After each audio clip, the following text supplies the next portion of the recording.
Hello and welcome to today's episode of The Untold, the show for this week. Of course, we're having a linguistic week. By that, I mean we're having students from all over the country who are sitting here, who are in Kuwait, learning Arabic. Yes, and I think that's wonderful. I had no idea so many people came from abroad to learn Arabic in Kuwait. That was quite a shock to me, but it actually makes a lot of sense to immerse yourself in the culture. And I'm really happy that they chose Kuwait as their place of study. Honestly, the thing about Kuwait is that we have such a distinctive culture, that's deeply rooted in heritage and everything. So to see foreigners come here and be ingrained in our culture, and on top of that, learn Arabic, which is the roots of all of us, it's honestly fascinating. It brings warmth to my heart. It brings warmth to my heart as well, especially because Armenia has such a rich and diverse history itself and such an amazing culture. So I'm curious to see what our guests have to say about their experiences here in Kuwait. Yeah, and if you are curious, our audiences are curious, we're going to take a break and we'll come right back with them.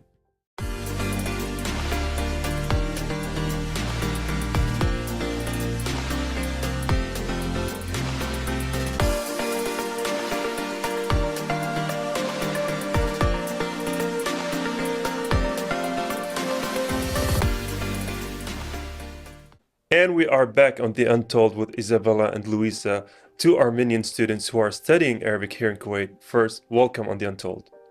Thank Thank you very much. It's wonderful to have you guys. I want to ask you, why did you choose to study Arabic? From the school, I was interested most of the time in history, especially international relations. So I was thinking maybe I should choose one language also, except from English and my tongue language. So I chose Arabic because not only for the language, because Arab history, its rich culture, traditions, and also for calligraphy because I love very much painting. So now I want to improve my calligraphy skills here. What about you? Arabic is one of the most important languages in the world, I think, and I choose to learn Arabic because I love that language, and for me it is the source of Arab history and culture. That's why I choose. So, when you first studied Arabic, did you think that the language was hard? Was it difficult? Or did you find it relatively easy to learn it? At first, it was hard, but when you learn and when you immerse yourself in language, then it becomes easier. And you love very much grammar, especially, because it's very logical. And when you know the rules, it becomes really easier for you. Well, I feel like Arabic grammar is quite complicated. Yeah, Yes. it's really complicated. So, But it's so interesting to Yeah. learn. so I guess you guys like the challenge of learning the Yes, words and the the- grammar and everything. Yeah. Each word has a meaning, a deep meaning, especially in Arabic. Yeah, no, it Yeah. does. And it can have multiple meanings depending on the Yeah. dialect or Yeah. the situation as well. So that's what makes it like such a rich language sometimes. Yeah. So you mentioned you want to immerse yourself. Is that why you chose to do it in Kuwait so that you could learn Yeah, from the I locals really as well? want to improve, but the different part for me is the dialect, and I also here I felt it. Yeah, like we have the main Arabic that everyone speaks that is the Yeah. formal Arabic, but every country has their own version of Yes, Arabic as yes, well. So that can confuse a lot of people. But Yeah. that also has its beauty, I think. Yeah, I agree. Yeah, and also, even here in Kuwait, we have so many dialects. So when you say you found dialect hard, it's like, okay, which one of them? Because Yeah. all of them are different. I do want to ask you something about, the first time you came to Kuwait. Did you have a culture shock? Because I know people are immediately taken by the hotness of the weather. Yes. But then outside of that, like what are things about being in Kuwait felt surprising to you? When I came to Kuwait, my first impression was a balance between modern development and tradition. And upon arriving, I was fascinated by how modern architecture and traditional customs coexist harmoniously. And yes, first when I came, it took me some weeks to get used to with climate. Yeah, for me, during the first week was the difficult part for me was the weather, but not only the heat weather, but the contrast between outside and inside. I was oppressed by the heat weather, and it was unusually cold for me inside. That's why the first week I was quite ill with sore throat and fever, but now I'm getting used to it. Oh, I'm sorry that you got sick, but it's so understandable Yeah. because people aren't aware that in Kuwait, even though it's so hot, we don't feel it Yeah. because there's air conditioning everywhere. And for instance, even now in the studio, it's very cold. Yes. So when you go outside, it's a completely different experience. So that I can imagine that being something quite tricky to get used to. Yeah. Was there something else that was quite hard to adjust to living in Kuwait? My first impression was quite mixed when we arrived, but once we reached the dormitory and met the staff and started communicate with people, building connections, I realized that I could adapt to this environment, and I believe I did. That's wonderful. For me, daily routine, and additionally, I was trying to understand local customs as I wanted to be so respectful. However, that difficulties gradually became opportunities to learn more about the culture and its way of life. Well, thank you. I want to thank you for that because I feel like a lot of people forget to respect the cultures of where they go. Yeah. In Armenia, are there any customs or cultures that we should be aware of if we travel there? Not that much. Okay, good to know. Yeah, and speaking of way of life, I'd imagine for us, you know, Kuwaitis, we go to work, we go home, that's basically it. But it's really fascinating and curious to me to know, how do you spend your time here? We go a lot of places. We discover the country. Every week we can go different places and try new dishes, for example, and that is interesting for us.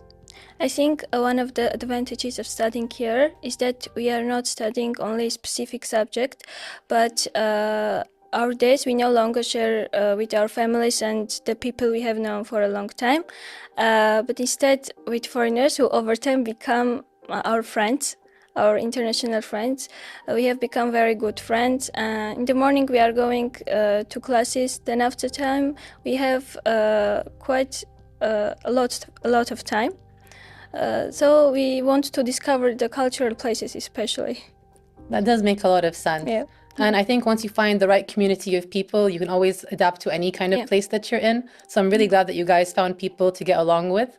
And I want to ask you as well, since you're studying at Kuwait University, has that shaped or changed your view of education? How are you finding it there? Studying in Kuwait University has shaped my academic experience in a conversational and interactive way because we don't concentrate on specific things, for example, projects or I don't know, something like that. We concentrate on speaking and exchanging ideas. That is so interesting because we know a lot of things about our traditions or each other. Also, we have been only 2 months here, but we already see the changes. Yes. For example, during our lectures, we learn not only Arabic, but also our teacher introduces us to the culture and traditions.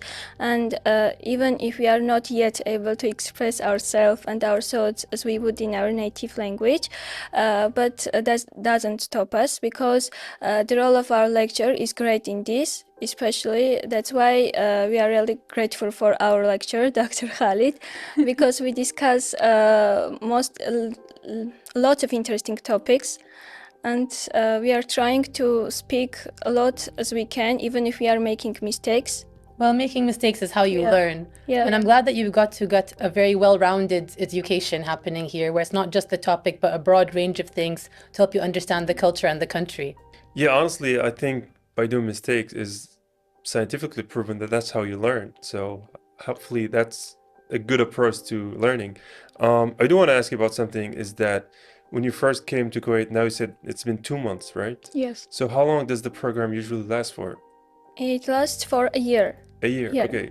And do you have that year planned out, or are you just taking it day by day? We are taking it day by day. Yeah.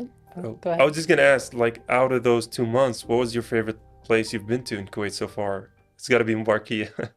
Yeah, I truly recommend that place because if you want to feel the atmosphere and culture, walk around, immerse yourself in Arab environment, especially when you're offered Arabic coffee and sweets. Look at the shop signs written in Arabic calligraphy. Um, that's why I think Al Mubarakia is a good place for visiting. Are there any other places you've been to that you like? Yes, Hadiqa al-Shahid. I like that place very much. And also Kuwait Towers. Well, you still have a lot of time to go to many places. Yes. And now that it's winter in Kuwait, there's going to be a lot of outdoor activities as well, which you should definitely experience. Like if you have any friends, get them to take you to a kashta, because that's like an experience everyone in Kuwait loves in the winter time. It's like a camping thing in the desert. Yeah. So want you should to definitely do visit. that. Yeah. Yeah, and the thing about Keshta here is that, words cannot describe it. So it's always, for me, whenever I'm talking to people from outside Kuwait, just take the opportunity to go, because being in the desert, out there alone among the stars, it's really something you can't find in a lot of other countries, but here. So take that opportunity Yeah, for the we winter will. time to go. Of course we will. Yeah. Also, in regards to your university life, was there anything you learned from class or from a friend that you wouldn't have just gotten from a textbook? Yeah, that's one of the advantages of studying here because we are learning about each other every day. For example, we have good friends from Iran, and when we are talking with each other and they start to talk with each other, we accidentally hear some common words and that we also use in our language. Oh, really? Yeah, Yes. and we start exchange our languages. I do want to ask you, Luisa, about something. You mentioned that you're also trying to study calligraphy. Yeah. And because I know Arabic, especially our writing, is very distinctive and it's hard to adapt for, different languages. Did you find that difficulty? In Arabic, I think the most beautiful thing in Arabic I find its letters because I really want to improve my calligraphy skills and that it will be one of my skills, I think.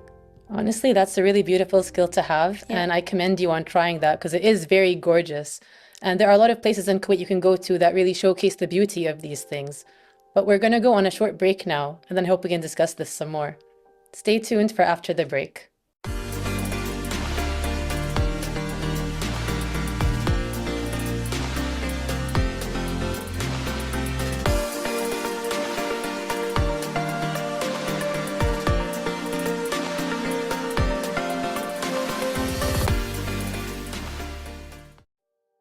Welcome back on this Armenian edition of The Untold. And of course, we can't go over Armenia without asking you if someone like me, wanted to go and explore Armenia, because before the break, we talked about locations. But what about food? Because I know Armenia has very great, foods. So what would you recommend for us? First of all, tolma. This is our traditional food. Yes. And there is a lot of beautiful places in Armenia you can visit. For example, Garnigegart. I think a lot of people know about this place. I would recommend in Armenia to visit Khorvirab. It's a very old ancient church. And from the foods, I would definitely recommend dolma also. It's very tasty. Is that your favorite food in Armenia? Yeah. It does sound like it, and it does sound delicious. Abdullah actually has experience trying Armenian food abroad. I haven't had the good fortune to, so I'm very curious about what it tastes like. But speaking of food, what about in Kuwait? Is there any food here that has called your interest? Actually, one of my routine has become the rice. Yeah, Yeah, we are eating a lot of rice here. You're making mitbous? Have you tried mitbous? No. You will end up trying it, I think. When you meet a Kuwaiti friend, they will definitely make you try some of the more local things. But what have you tried that you like? I tried kenafa. Delicious. It's very delicious. And also all the sweet. I think Arabian sweets very good. Different. Yeah, the taste at the beginning was a little bit different, but we are getting used to it. I think you guys share a sweet tooth with me because I also have a big sweet tooth. Is there any sweets in Armenia that we should know about? Yes, pahlava. Okay. That is unique sweet in Armenia. And And also gata, which is made in especially in Garnigerard. Yeah. All right, I need to go look these up because I love sweet. Yeah, honestly, I'm getting hungry. Abdullah's a foodie and I have a huge Yeah. sweet tooth. So both of us, I think, have been getting quite hungry just talking Yeah. about the And food. also, the people behind this program have a knack for not making us eat food for Yes. some reason. They always treat us, with a lot of cruelty. They make us feel hungry on this show. Yeah. I do want to ask you something different about the food aspect because that's something, as much as we love food, I do gotta ask you about something. Being in Kuwait, I know it's been a relatively short time for 2 months, but have you adapted any of our maybe day-to-day cultures, our phrases, or have you caught anything from us? Yes, I picked up Kuwaiti ways of teasing and making jokes, and some words from our professor, because we say a lot of strange things. He uses words like leş and şunu, Yeah. a lot. Even if we are talking in our native language, we automatically say leş. Şu hazır. Yeah. That's the immersion. It's very like you're tasty. getting the words. I'm really happy to hear that. Has anything really funny or memorable happened that can only happen to someone who's studying abroad? I think it could really happen even before coming here. Yeah. We had a lot of experiences. Oh, like what? We got lost. Oh, no way. Yeah, the taxi dropped us different place. Okay. But we found right place. I'm glad you found it because Kuwait, bless it, I think you can find your way quite easily here. Yeah. It's not as big as some other cities or could be. Yeah. And also, if you are lost in Kuwait, wherever you look, you can find a restaurant. So at least you can be lost with good food instead of being lost without any good food. Because Yeah. people are very hospitable here, so they helped us really. Yes. Is that something similar to your culture? Yeah, Armenian people also are like that. So you didn't feel any like homesickness or anything yet?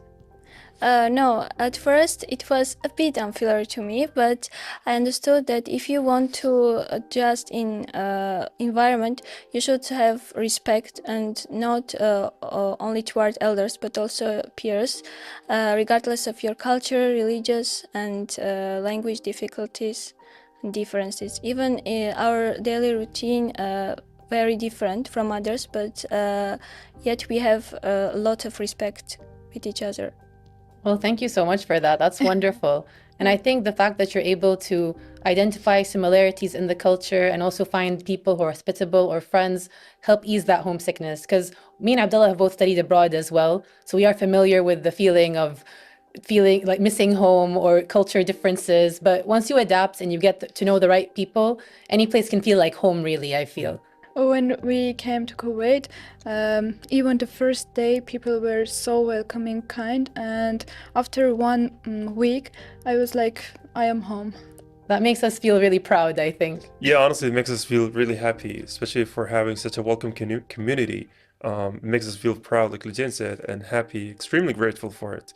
Because I know from studying outside, the feeling of homesickness, it doesn't really go away. You just deal with it. So has it gone away for you too, or are you just still dealing with it?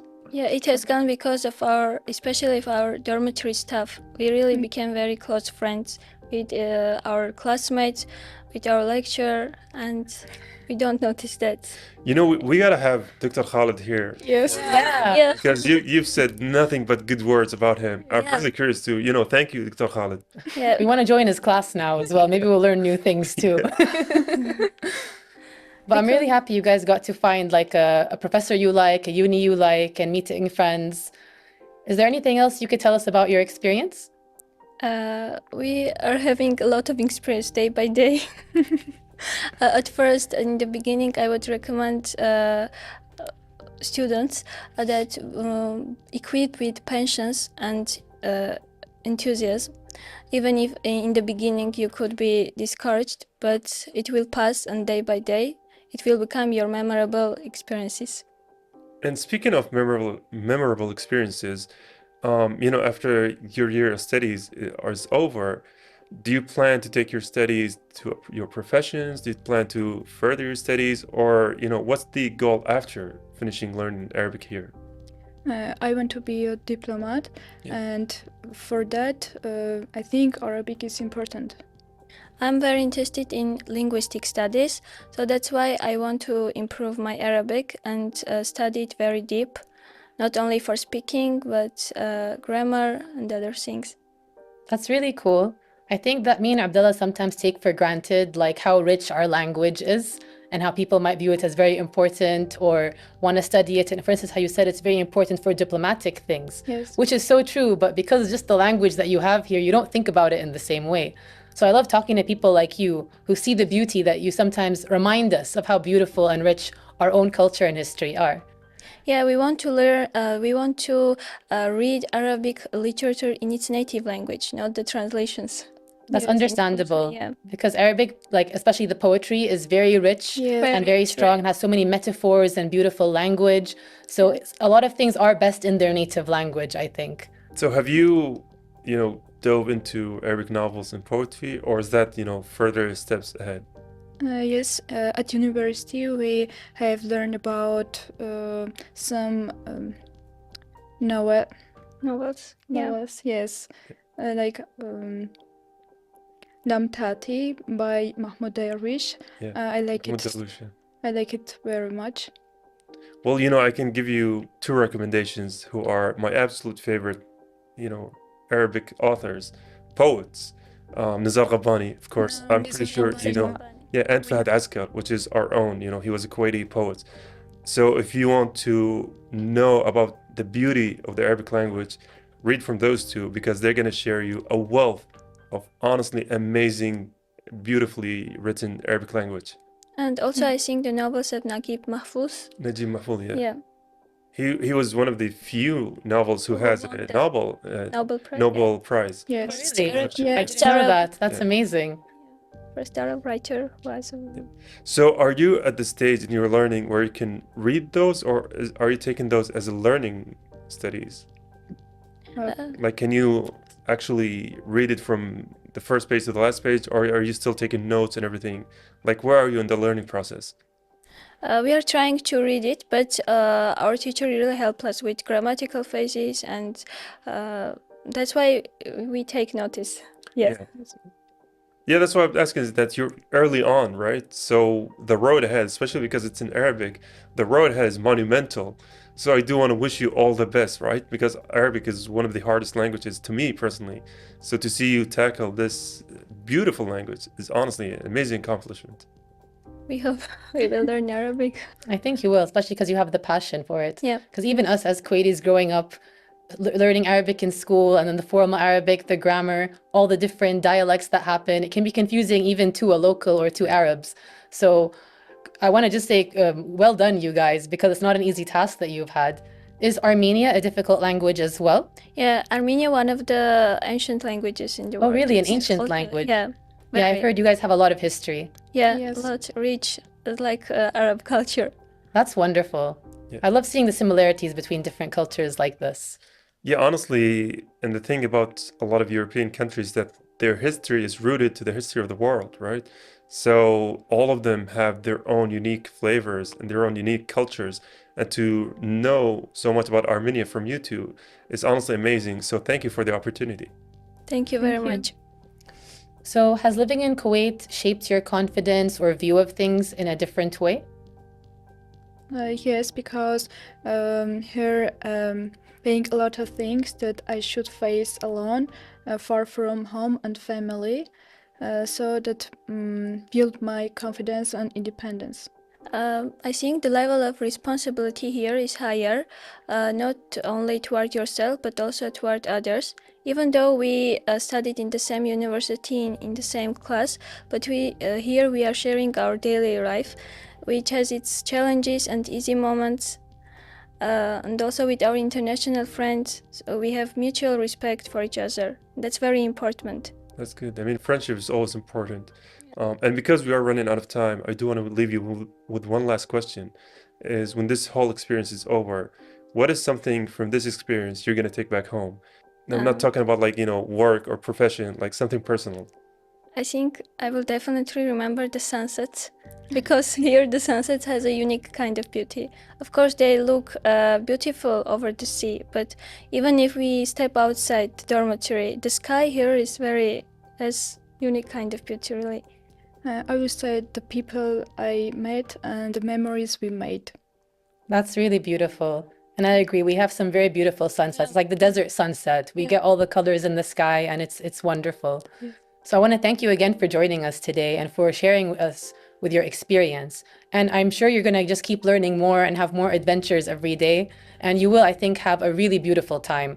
I know me and Abdullah loved our experiences abroad, and I'm sure you guys are going to have way more fun here with all that Kuwait has to offer. Thank you too very Thank you. much. Thank you. Well, all thanks goes to you, honestly. And with that, we are going to take a very quick break and we'll come right back after this one.